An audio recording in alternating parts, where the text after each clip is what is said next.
Hebreus, capítulo 7, a partir do verso 11. Hebreus 7, a partir do verso 11. Nós estamos vendo aí, né, acerca da superioridade do sacerdócio de Cristo, né? Nós estamos vendo acerca da superioridade do sacerdócio de Cristo. Hebreus, capítulo 7, a partir do verso 11, diz o seguinte. Quem puder acompanhar a leitura comigo, diz assim: se, portanto, a perfeição houvera sido mediante o sacerdote levítico, pois nele baseado o povo recebeu a lei, que necessidade haveria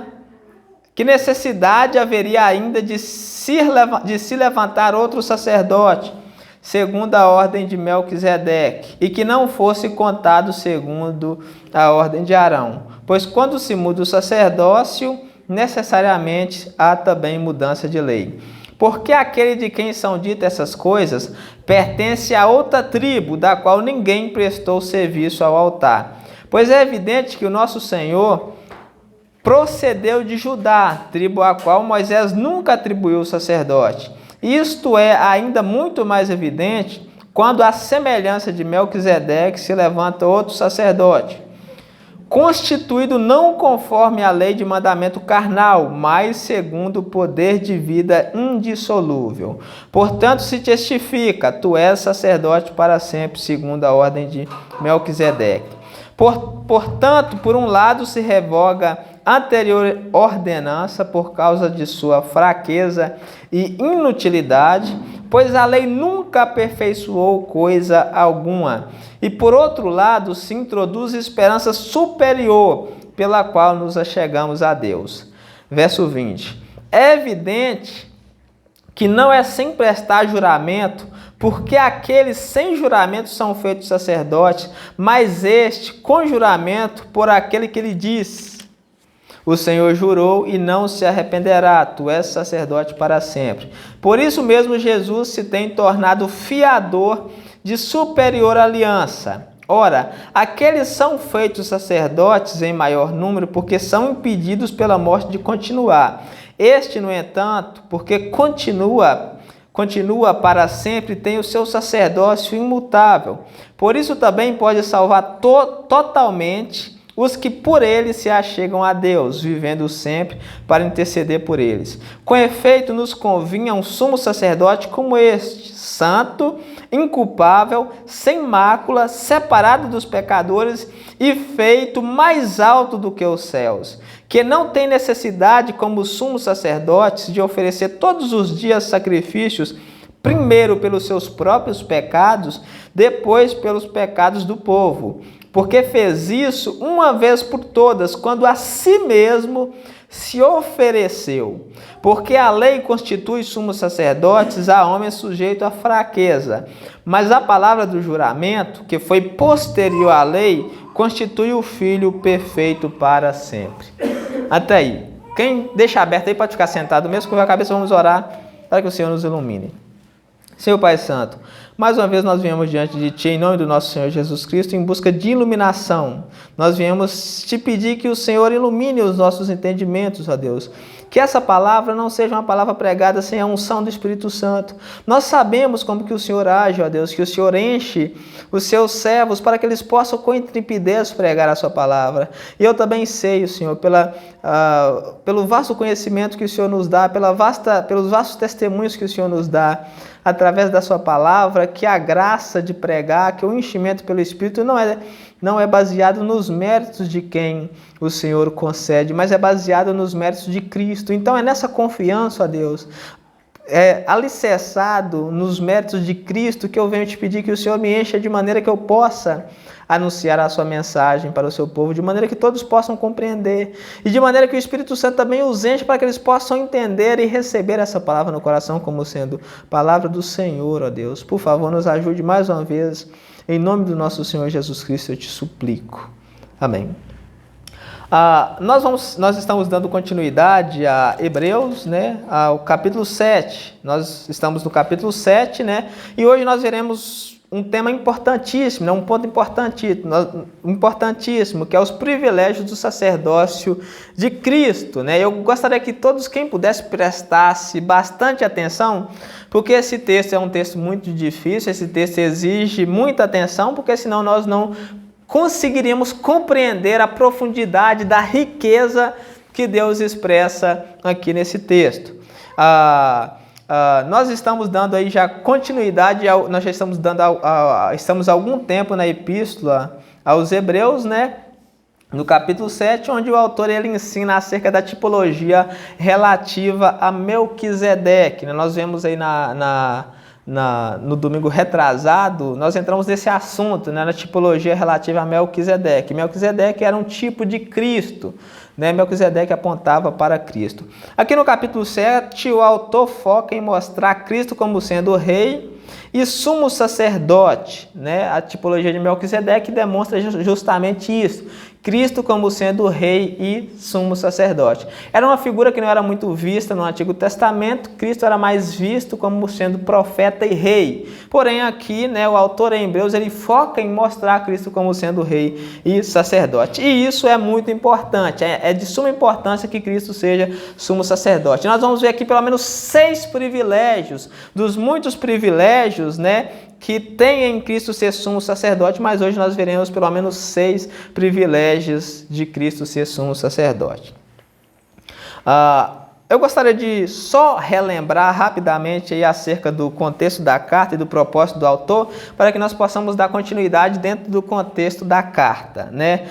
O autor de Hebreus ele escreve essa epístola justamente para persuadir os irmãos que já estavam de malas prontas a não voltarem ao judaísmo. Então essa carta foi escrita com esse intuito de persuadir os judeus que já estavam de malas prontas a não voltarem para a religião judaica, né? Justamente porque o judaísmo acabou com a vinda do cristianismo, com a vinda de Cristo. Com a vinda de Cristo, cessou a religião judaica e deu início ao cristianismo. O cristianismo era para ser o judaísmo, o cristianismo era para ser a continuação do judaísmo, né? Mas como os judeus rejeitaram o Messias, então eles continuaram com o judaísmo, enquanto que o cristianismo passou a ser a religião certa, né? Passou a ser a religião correta. Por quê? Porque o judaísmo era sombra do cristianismo. O judaísmo ele era sombra, enquanto que o cristianismo é a realidade. E o escritor ele tem em mente que se eles voltassem ao judaísmo, eles estariam voltando às próprias sombras, né? Eles estariam deixando a realidade, estariam voltando à escuridão. E com isso o autor aos Hebreus ele foca toda a força, né, de doutrina argumentativa a demonstrar que o judaísmo era sombra e que o cristianismo era a verdadeira realidade, para que eles não cometessem a loucura de dar as costas para Cristo. Os hebreus estavam sendo tentados a deixar a Cristo e voltar à religião judaica, à religião hebraica. E o escritor fala que vocês estão doidos, Cristo é a realidade. O objetivo do autor com essa carta, nós já vemos, né, muitas vezes acerca de qual era o objetivo dele. O objetivo dele é exaltar, com a escrita dessa epístola, exaltar a pessoa de Jesus Cristo em comparação com os vultos do judaísmo. Então o autor ele tem como objetivo principal exaltar, enaltecer a pessoa de Jesus Cristo em comparação com as do judaísmo, para que eles não voltassem ao judaísmo. E aqui no capítulo 7, ele exalta a superioridade de Cristo em comparação com o sacerdócio levítico. Ele compara, né, o sacerdócio de Cristo com o sacerdócio de Levítico. E nós vemos que ficamos evidente que o sacerdócio de Cristo ele é superior ao sacerdócio levítico. E com isso ele usa a tipologia de Melquisedeque, né, para mostrar a divindade do sacerdócio de Cristo. Melquisedeque ele é usado para mostrar que o sacerdócio de Cristo é divino, ele é eterno, ele permanece para sempre. Nós já vimos isso aí no capítulo 7. No estudo passado, nós vemos Melquisedeque como sendo um tipo de Cristo, né? Nós estudamos no domingo retrasado.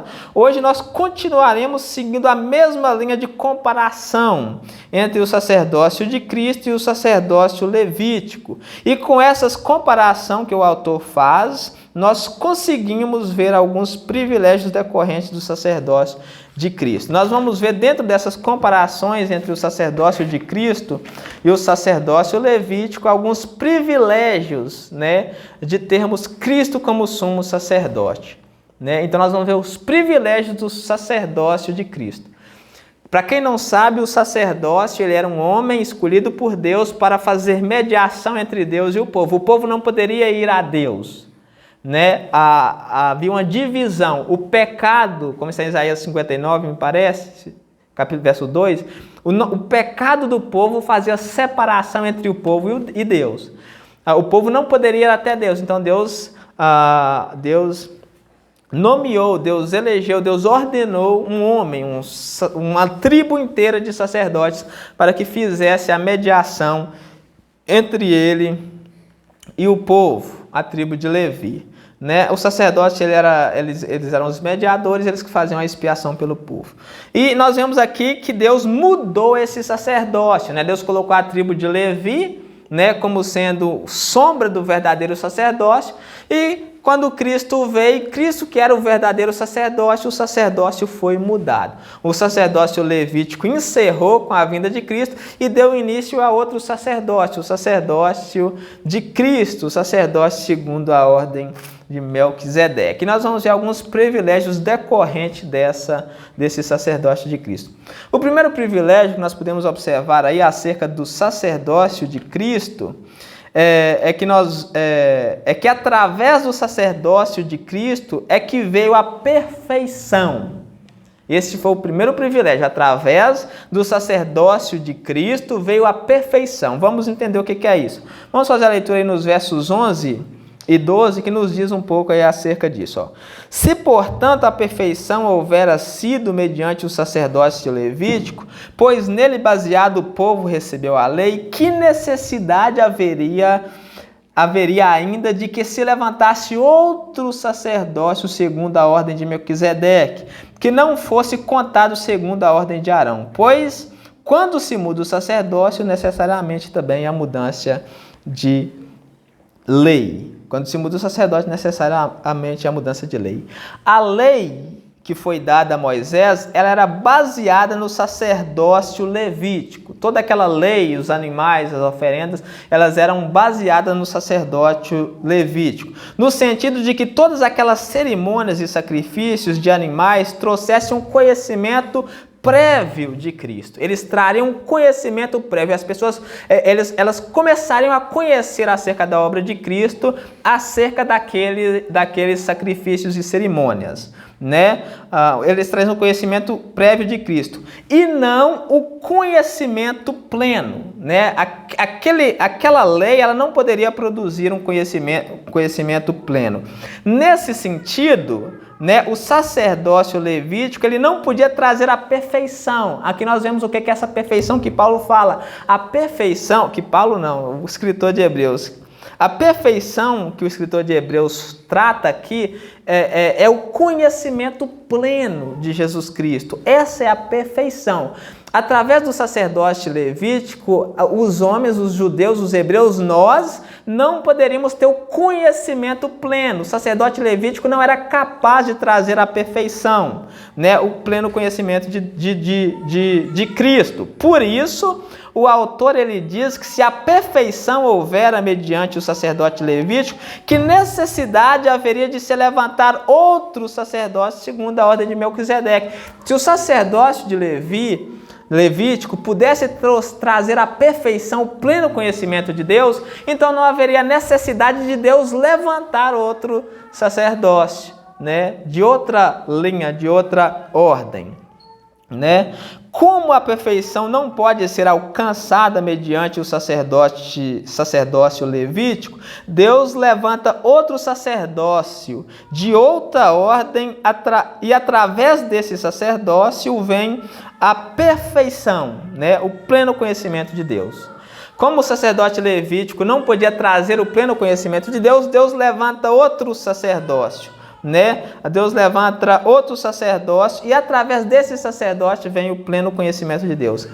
Jesus Cristo trouxe a nós, através do seu ministério sacerdotal, o pleno conhecimento de Deus. Através do que, gente? Através do Evangelho. Nós podemos ter o pleno conhecimento de Deus através do Evangelho. O sacerdócio levítico não podia dar-nos esse pleno conhecimento de Deus, porque Deus ele é plenamente conhecido através da vida de Jesus, porque Jesus diz, quem vê a mim, vê o Pai. Né? Então o sacerdócio levítico, através daqueles símbolos, daqueles sacrifícios, não poderia trazer essa perfeição. Mas Cristo, através do seu ministério sacerdotal, através do Evangelho, ele traz, né, esse conhecimento pleno, porque quando nós olhamos para Cristo, nós vemos a Deus, né? Nós vemos o nosso Salvador, aquele que nos salva. Né? Então, através do Evangelho, né, vem o pleno conhecimento de Deus. Um pecador como eu e como você, né, só poderá ser perfeito, né, porque a perfeição vem mediante o Evangelho, se chegarmos a esse pleno conhecimento de Deus. Um pecador como eu, como você, só pode ser perfeito se nós temos o pleno conhecimento do Evangelho. Né? Nós só podemos ser perfeitos porque a perfeição foi trazida até nós através do ministério sacerdotal de Cristo, pelo Evangelho, e nós podemos ser perfeitos, e nós só seremos perfeitos se nós atingirmos esse pleno conhecimento do Evangelho. Eu coloquei uma observação aqui em cima desse perfeito, né, para que vocês não pensem que perfeito é uma vida sem pecado, né? Vocês falam assim, mas eu conheço o Evangelho, mas eu não sou perfeito, porque eu ainda peco. Perfeição aqui é no sentido de agradar a Deus, né? Nós seremos perfeitos no sentido de agradarmos a Deus. A pessoa que tem o pleno conhecimento do Evangelho, que tem o pleno conhecimento de Deus, que conhece o Evangelho, ela vive uma vida de maneira que agrada a Deus. Não significa que ela vive uma vida totalmente sem pecado. A perfeição é no sentido de que a pessoa, ela agrada a Deus com a sua vida. Então, nós só seremos perfeitos se nós termos esse pleno conhecimento do Evangelho. Né? Nós temos o pleno conhecimento do Evangelho.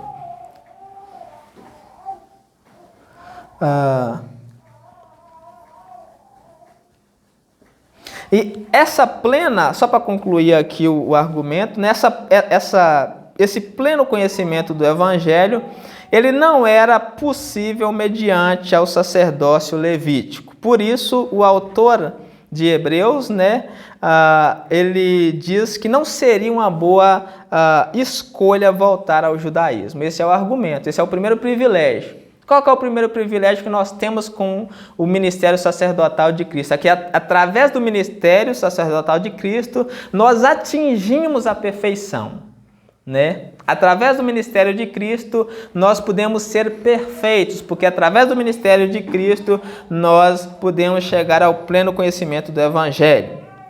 Segundo ponto que nós vemos aqui, segundo privilégio que nós temos aqui, nós temos um sumo sacerdote eterno e permanente. Esse é o segundo privilégio que nós temos, um intercessor, um mediador que é eterno e que permanece para sempre. Nós vemos isso aí do verso 13 ao verso 17. Vamos fazer a leitura comigo, por favor. Porque aquele de quem são ditas essas coisas pertence a outra tribo, da qual ninguém prestou serviço ao altar. Pois é evidente que o nosso Senhor procedeu de Judá, tribo a qual Moisés nunca atribuiu sacerdotes. E isto é ainda muito mais evidente quando, à semelhança de Melquisedeque, se levanta outro sacerdote, constituído não conforme a lei de mandamento carnal, mas segundo o poder de vida indissolúvel, porque se testifica, tu és sacerdote para sempre, segundo a ordem de Melquisedeque. Né? Nós vemos aqui que é um raciocínio difícil, né? Todo esse raciocínio complicado do autor é para mostrar que Jesus Cristo não é sacerdote segundo a linhagem de Levi. É para mostrar que Cristo não vem da ordem de Levi. e que nem foi constituído sacerdote pela lei de mandamento carnal, como nós vemos aí no verso 16, constituído não conforme a lei de mandamento carnal. Que lei de mandamento carnal é essa? Era a lei de Moisés. Era através da lei de Moisés que eram instituídos os sacerdotes. Cristo não foi instituído sacerdote segundo a lei de mandamento carnal, que é a lei de Moisés. Porém, Jesus, ele foi constituído sumo sacerdote segundo a ordem, que é a ordem de Melquisedeque. Isso significa, que Jesus ele é sem genealogia, sem princípio de dias e sem fim de existência. Significa que o seu sacerdote é eterno e feito sumo sacerdote segundo o poder de vida indissolúvel. Ele não veio da linhagem da ordem de Levi, ele pertencia a outra ordem, que era a ordem de Melquisedeque, que significava que ele não tinha genealogia, não tinha princípio de dias e nem fim de existência, e que ele não foi constituído pela lei de mandamento carnal, e sim pelo poder de vida indissolúvel. O que isso significa? Isso significa que porque ele ressuscitou dos mortos, a sua vida não se dissolve, ele não mais morre. Por isso ele é sacerdote eterno, ele não mais morre, ele foi constituído pelo poder de vida indissolúvel. Por causa da sua ressurreição, ele é sacerdote eterno. E por ser da ordem de Melquisedeque, o seu sacerdote ele permanece para sempre, ninguém o substituirá. Esse é o benefício que nós temos. Aí você pode perguntar, mas como que Cristo, sendo sacerdote eterno e permanente, nos beneficia? Aí vem a questão. A esse de quem são ditas todas essas coisas, Jesus Cristo,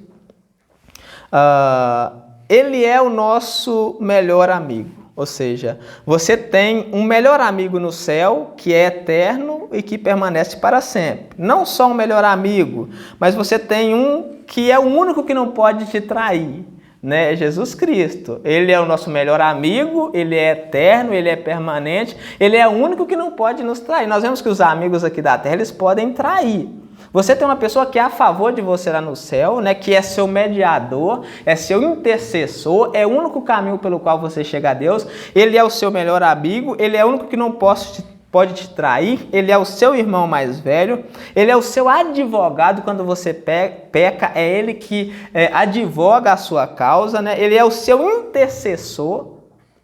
Esses são os privilégios de nós termos Jesus como sumo sacerdote eterno e permanente. Ele é o nosso mediador, aquele que faz a mediação entre nós e Deus. Nós não poderíamos ir a Deus, mas ele faz essa mediação. Ele é o nosso Salvador para sempre. Essa é a palavra-chave. O privilégio de termos Cristo como sumo sacerdote é porque ele é tudo isso para nós para sempre. O seu sacerdócio não tem fim.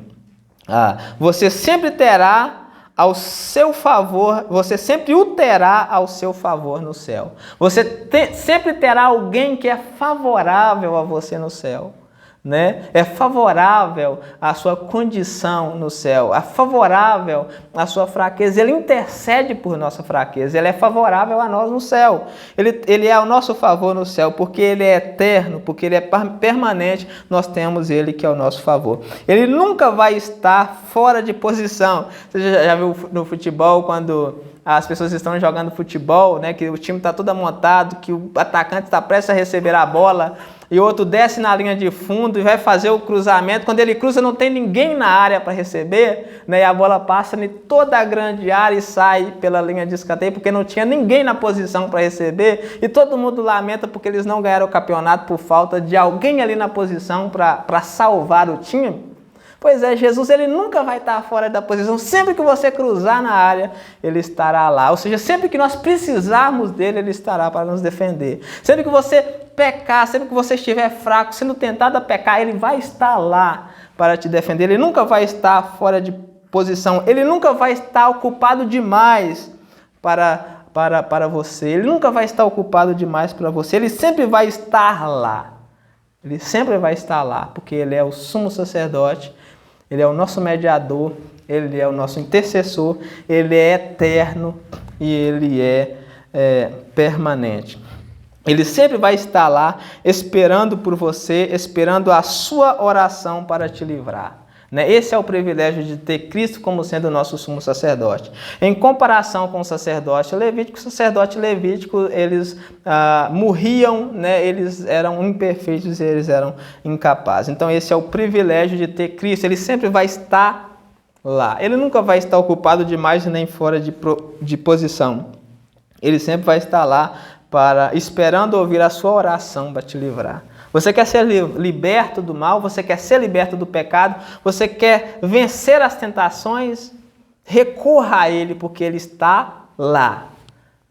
Mas e se Ele não estiver? Ele está. E se ele sair para dar uma passeada? Ele não vai sair para dar uma passeada. Ele sempre vai estar lá. Onde que está o Senhor? Está sentado no seu alto e sublime trono. Ele sempre está lá. Onde está o nosso Deus? Ele sempre está lá. É por isso, essa é a vantagem, esse é o privilégio de nós termos o sumo sacerdote eterno. O sumo sacerdote da terra, porque era impedido era impedido pela morte de continuar, eles nem sempre estariam lá. Eles nem sempre estariam lá para advogar a nossa causa, mas Cristo sempre estará lá. Ele é eterno, ele é permanente. O terceiro privilégio que nós vemos aqui é Jesus, pelo seu ministério sacerdotal, ele nos faz chegar até Deus. Versos 18 e versos 19. Diz assim, porquanto por um lado se revoga a anterior ordenança por causa por causa de sua fraqueza e inutilidade. Ele está falando aí do sacerdócio levítico. Por um lado, o sacerdote levítico ele é revogado. Deus revoga o sacerdote levítico por causa da sua fraqueza e da sua inutilidade. Por quê? Porque a lei nunca aperfeiçoou coisa alguma. O sacerdote levítico nunca podia trazer a perfeição, o pleno conhecimento de Deus. E por outro lado, se introduz a esperança superior pela qual nos achegamos a Deus. Então, funciona da seguinte maneira: a anterior ordenança ela é revogada, ou seja, o sistema sacerdotal levítico ele é revogado por Deus. Deus revoga por causa da fraqueza e inutilidade desse sistema, porque ele nunca pôde aperfeiçoar ninguém. E por outro lado, Deus introduz o sacerdócio de Cristo, pelo qual nós podemos nos achegar a Deus. Então Deus tira o sacerdócio levítico e coloca o sacerdócio de Cristo. E através do sacerdócio de Cristo nós podemos nos achegar a Deus. É através do ministério sacerdotal de Cristo que nós podemos ter a certeza de que podemos nos achegar a Deus. O privilégio é justamente esse. Você pode ter certeza de que através do que Cristo fez, você pode se achegar a Deus. Porque Ele mesmo diz que Ele é o único caminho para Deus. Ele é o único caminho para Deus. Ele é o único caminho para o Pai. Algo que não era claro, mediante o sacerdote levítico, se tornou certo mediante o sacerdócio de Cristo. A certeza de podermos chegar a Deus, ela não era clara mediante o sacerdócio levítico, mas ela se tornou clara mediante o sacerdócio de Cristo. Então, mediante o sacerdócio de Cristo, nós podemos ter a certeza de nos achegar a Deus, pelo que Jesus fez, pelo seu ministério sacerdotal, nós podemos nos achegar a Deus. Esse é o privilégio. Esse é o privilégio. O sacerdócio de Cristo te dá certeza. Você pode ter a certeza de que o véu está aberto, de que o Santo dos Santos está aberto, de que os ouvidos de Deus estão atentos para ouvir a sua oração. De qualquer momento do dia, a qualquer momento do dia, da noite, a qualquer momento de madrugada, você pode ir à presença de Deus, porque Cristo ele abriu, Ele rasgou o véu para que nós pudéssemos entrar. Amém? Glória a Deus. Então vamos lá. Quarto privilégio que nós vemos aqui é que Jesus Cristo, através do seu ministério sacerdotal, ele nos faz participantes de uma superior aliança. Através do seu ministério sacerdotal, ele nos faz participantes de superior aliança. Verso 20 ao 22. Vamos fazer a leitura aí. Verso 20 ao 22. E visto que não é sem prestar juramento, porque aqueles sem juramento são feitos sacerdotes, mas esse com juramento por aquele que lhe disse: O Senhor jurou e não se arrependerá, tu és sacerdote para sempre. Por isso mesmo, Jesus se tem tornado fiador de superior aliança. Os sacerdotes levíticos, gente, presta bastante atenção, eles eram ordenados sacerdotes através de uma cerimônia simples, né? Era uma cerimônia simples e através dessas cerimônias eles eram ordenados sacerdotes. Como que funcionava? Eles colocavam sangue sobre a cabeça dele, né, sobre a orelha, sangue sobre o dedo da mão e sangue sobre o dedo do pé. Eles lavavam esses homens, né, e eles lavavam com água e eles eram vestidos da túnica sacerdotal. E assim eles eram ordenados sacerdotes, sacerdotes em Israel. E isso pai, filho após pai, neto após, e assim por diante, todos aqueles que fossem da tribo de Levi. Mas Jesus, porém, ele foi ordenado sacerdote através do juramento de Deus. Jesus foi diferente. O sacerdote levítico era apenas por uma cerimônia simples, né? Eles eram ordenados sacerdote, mas Jesus foi ordenado sumo sacerdote por juramento. E nós vimos que Deus jura, nós já estudamos, nós sabemos que Deus jura. E Deus jura não por alguém acima dele, porque não tem ninguém acima dele. Mas ele jura por ele mesmo. E o juramento de Deus é que Jesus seria sacerdote para sempre, né? Ou seja, por toda a eternidade. Ele será sumo sacerdote. Ninguém nunca tomará o seu lugar, porque ele é sacerdote para sempre. Por isso, por ser sacerdote eterno, ele se tornou fiador de uma nova e superior aliança. Alguém sabe que aliança é essa? Aliança do Calvário, né? A aliança que ele inaugurou com o seu sangue.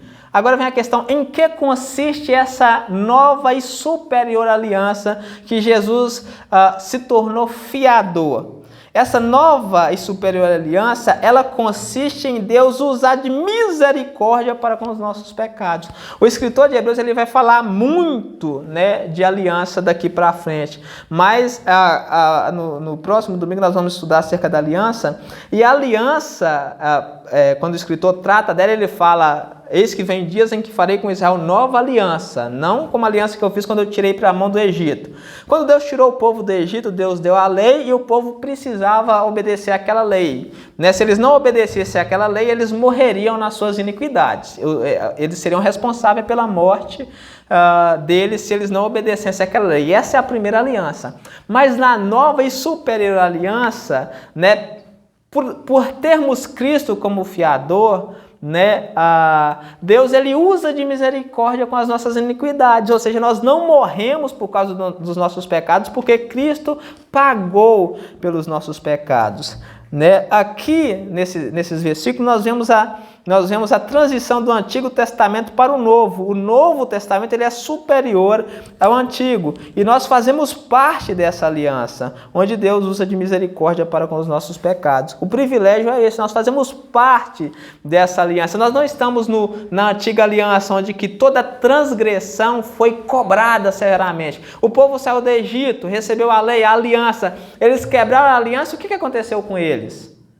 Eles pereceram no deserto. Todos que saíram do Egito, que quebraram a aliança de Deus, que desobedeceram a aliança de Deus, morreram no deserto e não entraram na terra prometida. Essa é a antiga aliança. E a nova aliança, como é que funciona? Se eu pecar também eu não vou entrar na terra prometida? Não é assim que funciona.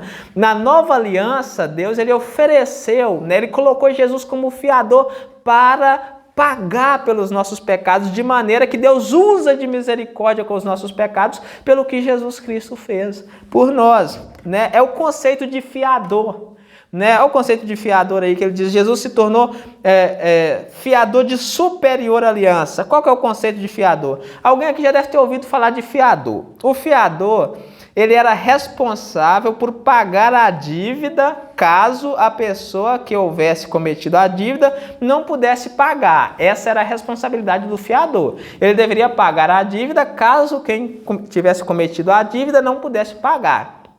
Tenho até um exemplo desse da minha própria irmã, né? Meu cunhado, Kleber, ele havia feito um empréstimo no banco. E ele havia deixado o meu irmão mais velho como fiador, né? O banco pediu um fiador e ele deixou meu irmão mais velho como fiador. De maneira que se Kleber não viesse a pagar a dívida, adivinha quem teria que pagar a dívida? O meu irmão mais velho. O que aconteceu? Kleber morreu, né? Sofreu um acidente e veio a falecer. Então adivinha quem que tinha que pagar a dívida? Meu irmão mais velho. Então o banco ligou para minha irmã, né, que era casada com ele, e falou: você tem que pagar a dívida, senão vai em cima do fiador.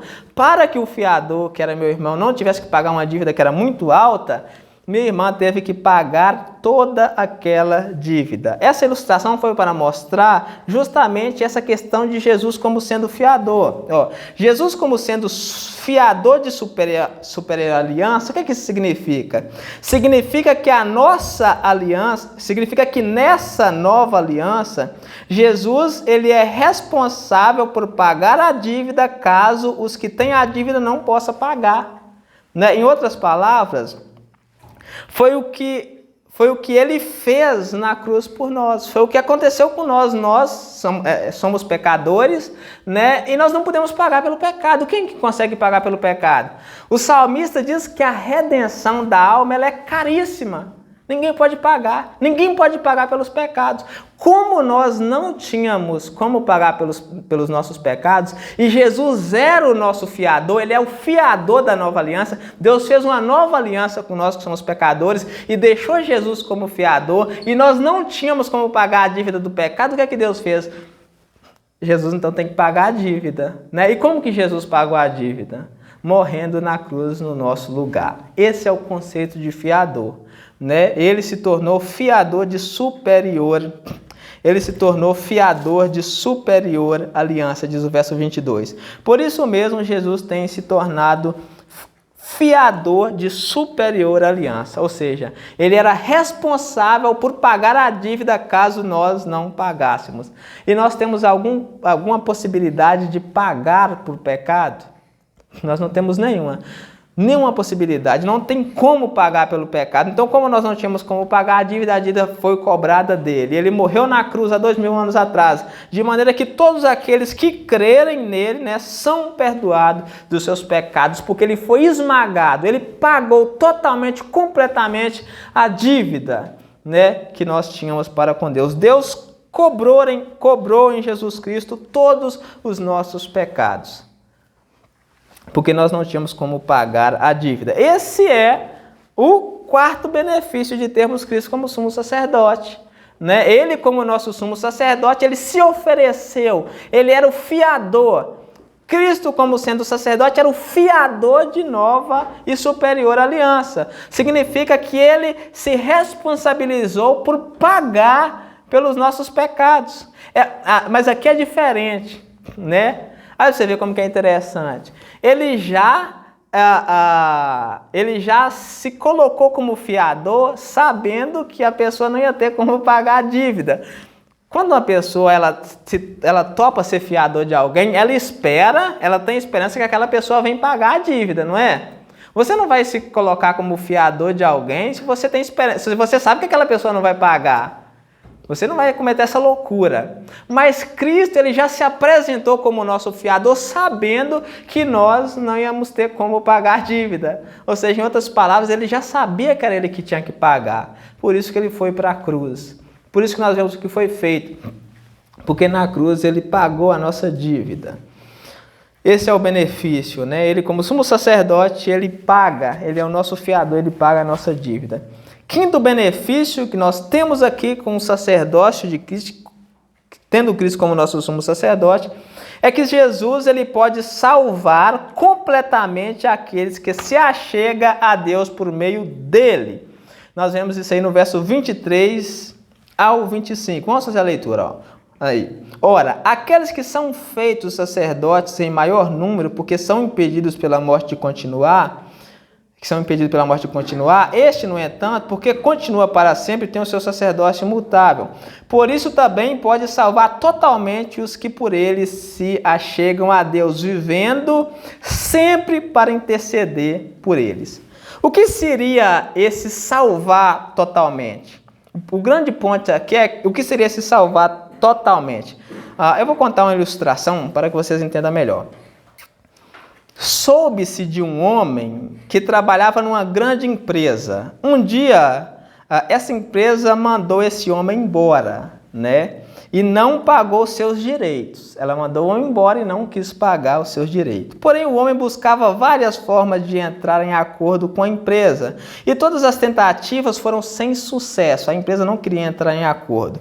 O homem decide então levar o caso para a justiça. Ele leva para a justiça. Ele procura um bom advogado, né, para advogar a sua causa, né, para fazer a mediação ali com a justiça e dá início ao longo processo. Só que como o tempo se prolongava muito, né, como o tempo se prolongou muito, esse homem veio a morrer.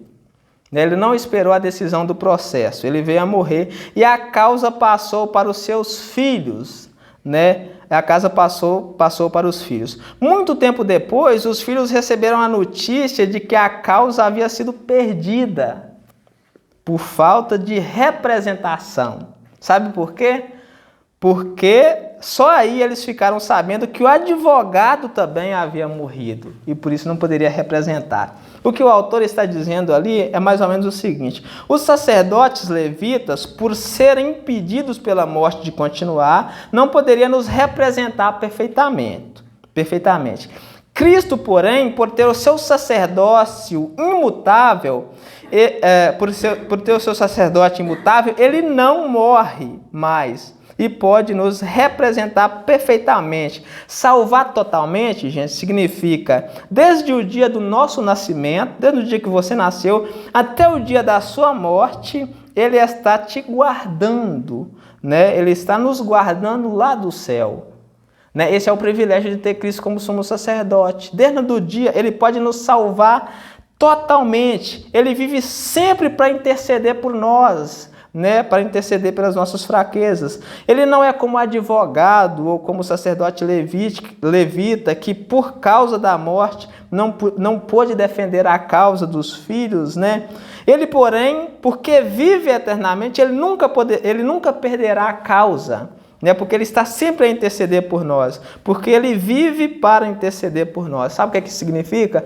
Isso significa que nós não podemos perder, né? A sua causa está segura, você não pode perder. Não tem que ter medo de perder a salvação, não tem que ter medo de ir para o inferno, porque nós não podemos perder, porque ele pode nos salvar totalmente, ele pode salvar totalmente aqueles que se achegam a Deus, porque ele vive para interceder por eles. Nós temos Cristo lá no céu, do lado de Deus, intercedendo por nós. Deus tem misericórdia das iniquidades deles, tem misericórdia dos pecados deles, não retribua a eles o que eles merecem, não retribua a eles segundo o pecado que eles merecem, mas tenha misericórdia deles. Então esse é o quinto privilégio que nós temos em ter Cristo como sendo o sumo sacerdote. Ele pode nos salvar totalmente, ou seja, ele pode nos guardar do dia do nosso nascimento até o dia da nossa morte, né? Sem que nós percamos a salvação. A salvação está segura porque ela é dada, ela está guardada nas mãos dele. Amém? O sexto e último ponto que nós vemos aqui, acerca do privilégio, né, que nós temos em ter Cristo como sumo sacerdote, é que Cristo ele ofereceu um sacrifício perfeito pelos nossos pecados, um sacrifício perfeito e cabal. Verso 26 ao verso 28. Ó. Com efeito, nos convinha um sumo sacerdote como esse. Ele vai citar algumas características de Cristo. Santo.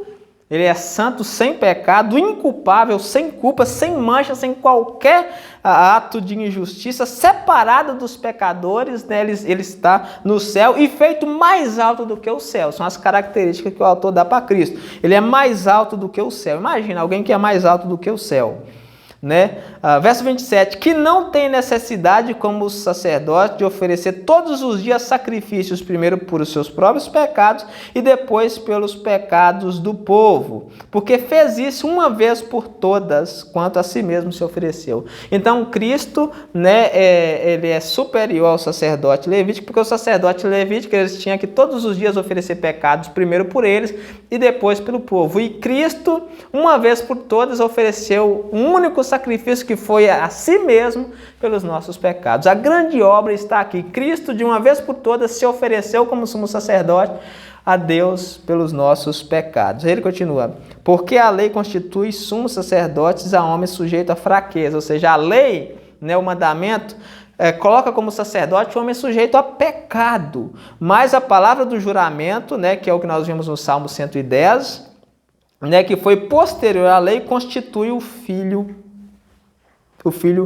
perfeito para sempre. Então, a lei constitui sacerdote sujeito à fraqueza, inúteis, que não pode perdoar pecado e que o seu sacrifício só faz relembrar pecado, enquanto que a palavra do juramento, que foi o que nós vimos no Salmo 110, né, coloca o Filho como perfeito para sempre. Então esse é o sexto privilégio que nós temos. Cristo, ele se ofereceu a si mesmo pelos nossos pecados. Ele, como sumo sacerdote, nós lembramos aqui, né, para nós finalizar, já passamos do tempo, né, só para finalizar, o sumo sacerdote, ele todo ano, né, só uma vez por ano, ele entraria no Santo do Santo, no lugar que ficava a Arca da Aliança, com sangue pelos pecados dele e também com sangue pelos pecados do povo, né, para oferecer pelos pecados do povo. Mas Jesus Cristo, como sendo o sumo sacerdote, de uma vez por todas, ele se ofereceu a si mesmo como sacrifício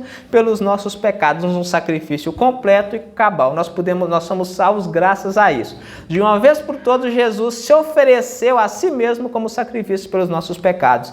E Deus derrama sobre ele a sua ira. Deus castiga em Jesus os nossos pecados. A ira de Deus é derramada. A ira que ia vir sobre nós por causa dos nossos pecados foram derramados sobre ele. Esse é o sexto privilégio. Ele, como sumo sacerdote, ele oferece um sacrifício cabal, perfeito, que é capaz de tirar os nossos pecados. Porque os sacrifícios levíticos, eles não poderiam tirar pecados. Eles não poderiam nos salvar. Se não tivesse Cristo como sumo sacerdote, o que seria de nós? Nós seríamos condenados, porque não havia forma de pagar pelos pecados. Era necessário que houvesse uma propiciação e Deus ofereceu a Cristo. Amém? Glória a Deus. Então vamos orar, para nós finalizarmos, porque nós já vemos aí, os privilégios de termos Jesus como sendo o nosso sumo sacerdote. Senhor Pai Santo, mais uma vez nós te agradecemos por essa oportunidade que o Senhor nos deu de estarmos todos reunidos para ouvirmos a sua palavra, reunidos todos na mesma intenção, no mesmo coração, com o intuito de ouvirmos, de aprendermos, de entendermos o que o Senhor tem para nos dizer. Muito obrigado, ó Deus, por nos mandar um sumo sacerdote como o Senhor Jesus Cristo, perfeito, separado dos homens, santo, inculpável, sem mácula e que habita no mais alto do céu, que reina sobre os céus e que está disposto a sempre interceder por nós, está sempre à disposição para socorrer-nos no momento de fraqueza. Muito obrigado pelo Senhor Jesus, por ter oferecido um sacrifício perfeito, um sacrifício cabal, um sacrifício completo, que tira, que perdoa pecados, enquanto que os sacrifícios que eram oferecidos pelos levitas não eram suficientes. Muito obrigado, Deus, por nos salvar dessa maneira tão gloriosa. Muito obrigado por nos salvar dessa maneira tão maravilhosa, Senhor, e que todos possam ter esse conhecimento, porque é só através desse conhecimento, do conhecimento de Cristo, que nós podemos ser salvos. Eu te agradeço, ó Deus, eu te louvo, eu te bendigo mais uma vez em nome do nosso Senhor Jesus Cristo. Amém. Que a graça, a misericórdia e a paz do Senhor Jesus